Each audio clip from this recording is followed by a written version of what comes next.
बहुत से लोगों के दिमाग में आएगा कि गूगल को तो नहीं करना पड़ता होगा, ऐसा नहीं है, सबके लिए रूल्स एक ही हैं। जब नेट की दुनिया में, जब ऑनलाइन दुनिया में हम आते हैं तो छोटा हो चाहे बड़ा हो, सबके लिए रूल्स एक ही हैं। गूगल भी अपने डोमेन को मैक्सिमम 10 ईयर्स के लिए रजिस्टर कर सकता है, और 10 साल के बाद अगर 11वें साल वो रजिस्टर करना भूल गया तो उसके नाम को कोई और ले सकता है। वैसे ही मिनिमम 1 ईयर के लिए कर सकता है। अब ज़्यादातर लोग 1 ईयर के लिए करते हैं, क्योंकि उनके पास ज़्यादा पैसा नहीं है, तो 1 ईयर के लिए करा, जैसे एक्सपायर होने वाला हुआ उससे पहले फिर से रिन्यू करा लिया। ठीक है, जैसे हमारा मोबाइल रिचार्ज हर महीने हम लोग को कराना पड़ता है। ठीक है, कोई साल भर भी करा सकते हैं, महीने वाला भी करा सकते हैं। ठीक है, इसमें हम 1 साल के लिए करा सकते हैं या 10 ईयर के लिए। ठीक, जैसे मोबाइल नंबर हमारा परमानेंट नहीं हो सकता, हम मोबाइल नंबर को हमेशा के लिए नहीं ले सकते, हमको किराया देना ही देना है। ठीक है, वैसे इसका भी किराया देना है, परमानेंट नहीं हो सकता। ठीक है, अब इसको बात ये आती कहाँ से करवा सकते हैं, स्टेप क्या होता है हमने, और ये कॉम क्या होता है, इन क्या होता है, ORG क्या होता है, देखा होगा .com domain, .in domain, .org, .net, इसका मतलब क्या होता है, ये होते क्या है। अगर हमको बुक कराना है तो बहुत सारी चीज़ें आती हैं यहाँ पे। .com लिखा रहता है, .org लिखा रहता है, .net लिखा रहता है, .info होता है। ठीक है, इसके अलावा बहुत से, जैसे .in, .co.in, ठीक है, कई सारे होते हैं। इसके अलावा और भी बहुत सारे हैं, लेकिन अगर आज से 5-6 साल 10 साल पहले जाओ तो सिर्फ गिने चुने एक्सटेंशंस होते थे। सिर्फ ये भी नहीं होता था, ये वाला भी नहीं होता था। ठीक है, इतने होते थे सिर्फ, क्योंकि तब इतनी रिक्वायरमेंट नहीं थी वेबसाइट की, तब एक्सटेंशंस की एक लिमिट थी। आज के टाइम में हर कोई वेबसाइट बना रहा है, जिसको देखो वेबसाइट ब्लॉगर बनना है, किसी को अपने बिजनेस ऑनलाइन करना है, हर किसी को ई-कॉमर्स वेबसाइट बनानी है। तो इस टाइम पे इतनी ज़्यादा रिक्वायरमेंट हो गई है, तब इंडिया में इतनी रिक्वायरमेंट नहीं थी। तो आज के टाइम में एक्सटेंशंस भी बढ़ा दिए गए, इसको बोलते हैं हम एक्सटेंशन। क्या बोलते हैं, डोमेन। जो भी डोमेन के बाद लिख के आता है उसको क्या बोलते हैं, नाम के बाद लिख के आता है एक्सटेंशन। अगर कोई तुमसे पूछ ले कि तुम्हारे डोमेन का एक्सटेंशन क्या है, तो मीन्स कि कॉम है, इन है, ORG है, कौन सा एक्सटेंशन लगा हुआ है। ठीक है, अब मतलब क्या होता है, कॉम का मतलब होता है कमर्शियल।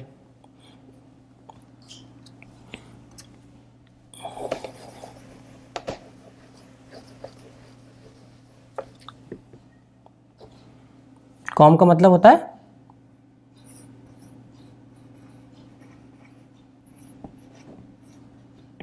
कमर्शियल।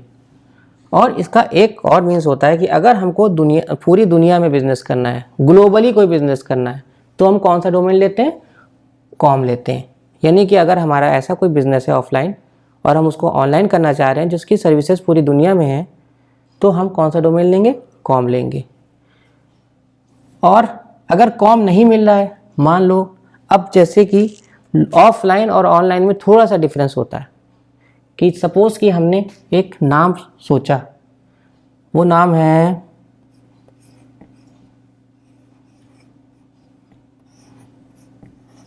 डिजिटेक, एक ये नाम सोचा हमने। ठीक है, हमको इसको, ये हमारा बिजनेस अभी खड़ा नहीं हुआ है, अभी हमने एस्टेब्लिश नहीं करा है, हम पहले ऑनलाइन इसको ले रहे हैं। तो हमने ले लिया, या हमको लेना है। ठीक है, तो अब हमने लेने से पहले हम क्या करेंगे, सबसे पहले तो चेक करेंगे क्या ये नाम अवेलेबल है। जो ऑफलाइन बिजनेस का भी रजिस्ट्रेशन करवाते हैं तो हमको 5 से 6 नाम सोचने पड़ते हैं। हम जब वहाँ रजिस्ट्रार ऑफिस जाते हैं ना, तो पता चला ये नाम तो बुक है, पहले से किसी ने ट्रेडमार्क करा रखा है। दूसरा नाम, अरे ये भी बुक है, पहले से करा रखा है। ठीक है, तो वैसे यहाँ पे भी यही प्रॉब्लम आती है कि नाम अवेलेबल, क्योंकि भाई हर कोई जो हम सोच रहे हैं दूसरा भी सोच सकता है। जो अच्छे नाम होते हैं वो क्या होते हैं, पहले से बुक हो चुके होते हैं। तो बस ऑनलाइन में ऑप्शन ये मिल जाता है कि अगर उसका किसी ने, कोई अच्छे ब्रांड ने रजिस्ट्रेशन नहीं करा के रखा है लोकली एंड पे, तो हम, अगर ये कॉम बुक है तो हमको स्टिल ग्लोबली बिजनेस करना है, ये अवेलेबल नहीं है, तो हम क्या ले सकते हैं, ORG भी पूरी दुनिया में काम करता है, हम ORG ले सकते हैं। ठीक है। लेकिन बहुत से लोगों के माइंड में रहता है नहीं कॉम ही अच्छा है, हम कॉम में जाना चाहते हैं, कॉम सबसे सुपर है, और अगर कॉम नहीं मिला तो हमारी ब्रांड अच्छा नहीं बन पाएगा, बहुत बड़े लेवल पे हमको ब्रांडिंग करनी है। तो वो क्या करेंगे, नाम ही चेंज कर देंगे। वो क्या करेंगे, इस नाम को ही चेंज कर देंगे और वो कॉम पे दूसरे नाम से चले जाएंगे। लेकिन अगर नाम नहीं चेंज करना है, यही नाम लेना है, पहले से हमारा बिजनेस इस्टेब्लिश हो चुका है और कॉलेज चल रहा है, कॉलेज था वो एक, ठीक है, वो चल रहा है, अब नाम तो हम इसमें नाम तो चेंज नहीं कर सकते, तो हम सिंपली क्या करेंगे, कॉम की जगह ORG ले लेंगे। अगर ये भी नहीं अवेलेबल है तो हम नेट ले लेंगे, ये भी नहीं अवेलेबल है तो इन्फो ले लेंगे। तो यहाँ पे ऐसी कोई लिमिटेशंस नहीं रहती, रिस्ट्रिक्शंस नहीं रहती है कि हम कोई और एक्सटेंशन नहीं ले सकते, मल्टीपल एक्सटेंशन चूज़ कर सकते हैं, ठीक है, या सारे भी ले सकते हैं कि कोई और ना ले पाए।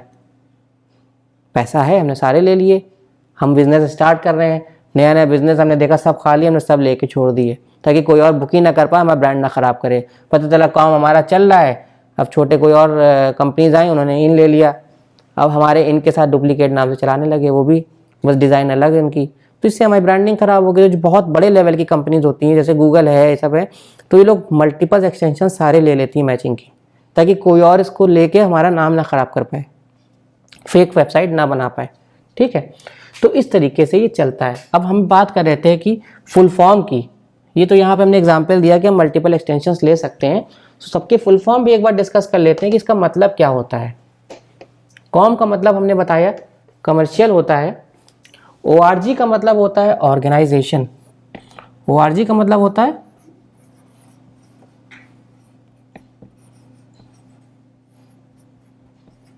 ऑर्गेनाइजेशन, नेट का मतलब होता है नेटवर्क। तो पहले के टाइम में जो नेटवर्क से रिलेटेड काम करते थे वो network.net ले लेते थे। जो इंफॉर्मेशनल वेबसाइट बनाते थे, यानी इन्फो का मतलब होता है इंफॉर्मेशनल,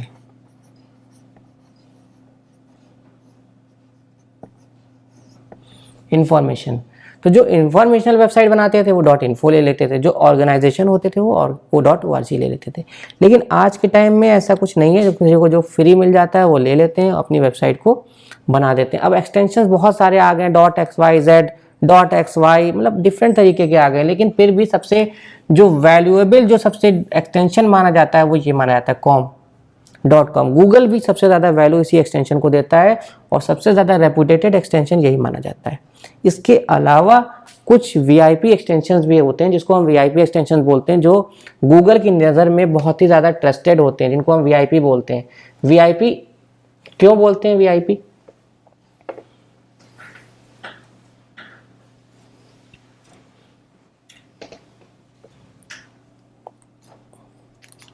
जैसे कौन कौन से VIP एक्सटेंशंस रहते हैं? .gov, .gov, .co, .in, ठीक है, क्योंकि ये गवर्नमेंटेड होते हैं। जाहिर सी बात है, गवर्नमेंट की कोई भी चीज़ हो वो ट्रस्टेड होती है, गूगल भी बहुत ट्रस्ट करता है, यानी कि इस पर कोई फेक चीज़ हो ही नहीं सकती, इसलिए इसको VIP एक्सटेंशन बोला जाता है, ठीक है। ये हर किसी को नहीं मिल सकते, सिर्फ गवर्नमेंट ही इसको ले सकती है। ये वाला जो एक्सटेंशन है वो USA के पास में है, जितने भी अच्छी चीज़ें हैं वो USA के पास में। क्यों? क्योंकि इन्वेंशन किसने करा इंटरनेट का? USA ने करा। वो सारी .com, google.com किसका है? USA का। google.co.in इंडिया का, ठीक है। गूगल नहीं सबको दिया है, ये FR तुम्हारा है, इन तुम्हारा है, बनाने वाला कौन है? गूगल है, ठीक है। भले वहाँ इंडियन लोग काम कर रहे हो, लेकिन कहलाएगा तो US का ही। अच्छे जितने भी माइक्रोसॉफ्ट हो चाहे गूगल हो, जितने भी अच्छे लेवल के जो प्रोग्रामर्स डेवलपर हैं सब इंडियन है, ठीक है। इसके अलावा अब हम बात करते हैं EDU। जो .edu एक्सटेंशन है वो किसके पास में? US के जितने भी कॉलेजेस हैं, ठीक है। कैम्ब्रिज यूनिवर्सिटी हो गई और तमाम यूनिवर्सिटी जितनी भी बड़ी बड़ी है, हार्वर्ड हो गई, जो भी यूनिवर्सिटीज़ बाहर की टॉप लेवल की हैं, देखो सब में .edu लगा होगा, अमेरिका की जितनी भी हैं। और इंडिया को क्या दिया उसने, .edu.co.in। अगर सही लेवल में जो कॉलेज का जो एक्सटेंशन होना चाहिए वो ये होना चाहिए, यहाँ के जो कॉलेजेस की होना चाहिए। मुश्किल से मिलता है, इसलिए बहुत से कॉलेज वाले क्या लेते हैं, .org ले लेते हैं, ठीक है, .org.co.in ले लेते हैं। लेकिन रियल में उनके पास ये एक्सटेंशन होना चाहिए। इसमें क्या होता है ना कि ये VIP होता है और इसमें फॉर्मेलिटीज़ ज़्यादा होती हैं। अगर किसी को EDU एक्सटेंशन किसी कॉलेज को लेना है तो उनको अपने कॉलेज का पूरा सर्टिफिकेट दिखाना पड़ेगा, कब एस्टेब्लिश हुआ, पूरे डॉक्यूमेंट्स उनको सबमिट करने पड़ते हैं ऑनलाइन। ये एक्सटेंशन नॉर्मल इतनी आसानी से नहीं मिल पाते हैं जैसे बाकी मिल जाते हैं। बस गए, हमने परचेज़ कर लिया और हमारा हो गया, कॉम हो गया, इन हो गया, ORG हो गया, वो तो सिर्फ जाके हमने GoDaddy पे जाके बुक कर लिया, ठीक है। लेकिन ये एक्सटेंशन जो होते हैं इसके लिए हमको प्रॉपर अपना सब डॉक्यूमेंट्स सेंड करने पड़ते हैं ऑनलाइन, और तब हमको ये एक्सटेंशंस मिल पाते हैं जिसको हम VIP एक्सटेंशंस बोलते हैं।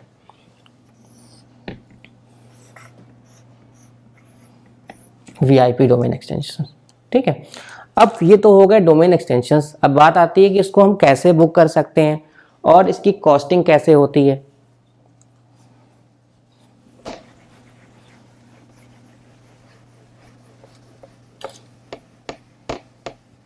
अभी तक हम SEO में गए नहीं हैं, ठीक है, सिर्फ और सिर्फ प्रोडक्ट को डिस्कस कर रहे हैं, क्योंकि प्रोडक्ट नहीं पता होगा तो उसकी मार्केट भी नहीं कर सकते, उसकी डिजिटल मार्केटिंग भी नहीं कर सकते, उसकी चाहे लो बजट हो चाहे हाई बजट हो, किसी भी टाइप की मार्केटिंग नहीं कर सकते जब तक आप प्रोडक्ट को नहीं जानते होगे कि डोमेन क्या है, वेबसाइट क्या है, ठीक है। तो अब इस डोमेन को हम बुक कहाँ से करते हैं। बहुत ही ज़्यादा पॉपुलर साइट है, बहुत ऐड भी देती है। GoDaddy पे डोमेन बुक करके प्रोफेशनल बनो, आता ऐड आता है, ठीक है। तो अब इस पे बुक करते हैं, ठीक है। तो बुकिंग के टाइम पे जो सबसे महंगा डोमेन होता है वो कॉम होता है, ठीक है, जो नियर अबाउट 1100 के आसपास 1 ईयर के लिए मिल जाता है। उसके बाद .co.in सस्ता होता है, 600 रुपये में ईयर के लिए मिल जाता है, 1 ईयर के लिए, ठीक है। तो कमर्शियल जितने भी डोमेन हैं सब महंगे हैं। कमर्शियल मतलब ग्लोबल, जो ग्लोबल लेवल पे काम करते हैं। तो कॉम वाले कमर्शियल हो गए, इसके बाद ग्लोबल जैसे ORG हो गया, बिज हो गया, जिससे पूरी दुनिया में बिजनेस कर सकते हैं, वो सब ऐसे ही 1000-1100 के आसपास है ईयर के, ठीक है। और जो कंट्री एक्सटेंशन है इसको कंट्री एक्सटेंशन बोलते हैं, जिसमें कंट्री का एक्सटेंशन लगा रहता है। .in का मतलब इन मतलब होता है इंडिया, ठीक है।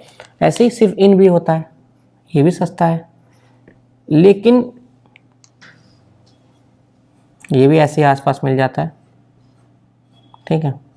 ये सब टैक्स इंक्लूडेड कॉस्ट बता रहे हैं। ऐसे तो सस्ता दिखाएगा, जब आगे बढ़ो ना चेकआउट पे करो ना तो टैक्स लग जाता है, तो टैक्स मिला के नियर अबाउट इतने का ही पड़ता है।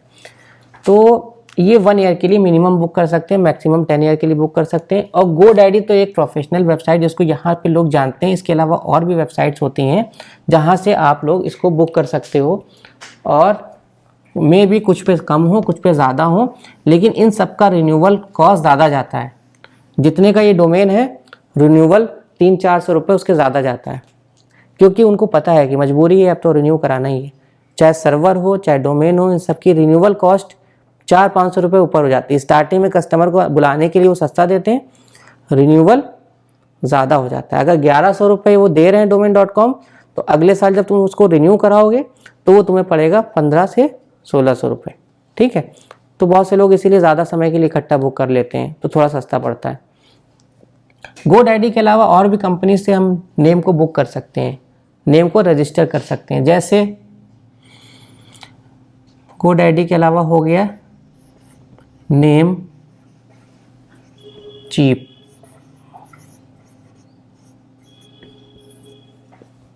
इससे भी हम डोमेन बुक कर सकते हैं। इसके अलावा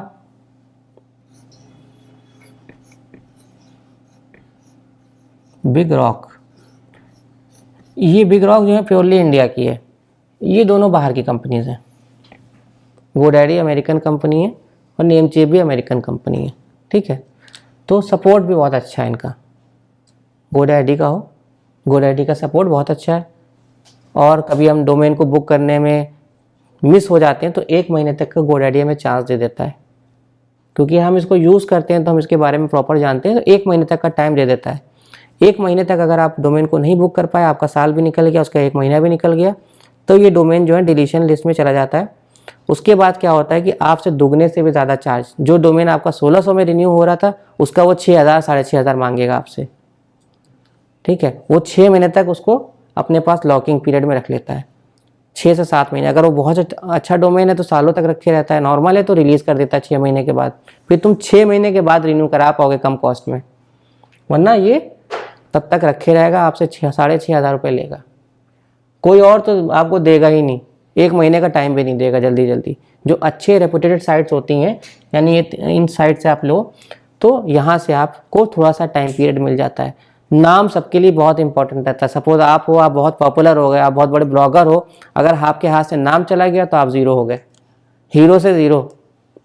तो नाम को कभी भी हमेशा टाइमली रिन्यू कराया जाता है, क्योंकि एक इंटरनेट पे नाम बहुत वैल्यू रखता है वो नाम। ठीक है, ऑफलाइन में वैल्यू रखता है, आपके बिजनेस का नाम है, कोई और ले लेगा, कोई और उसी नाम से चला देगा।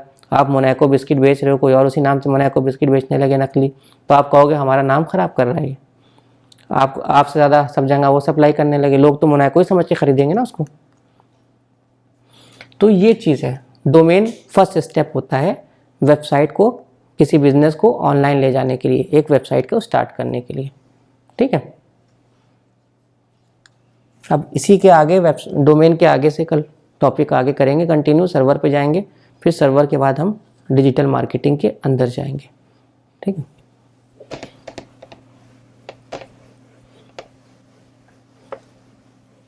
आज यहीं क्लोज कर देते हैं उसको।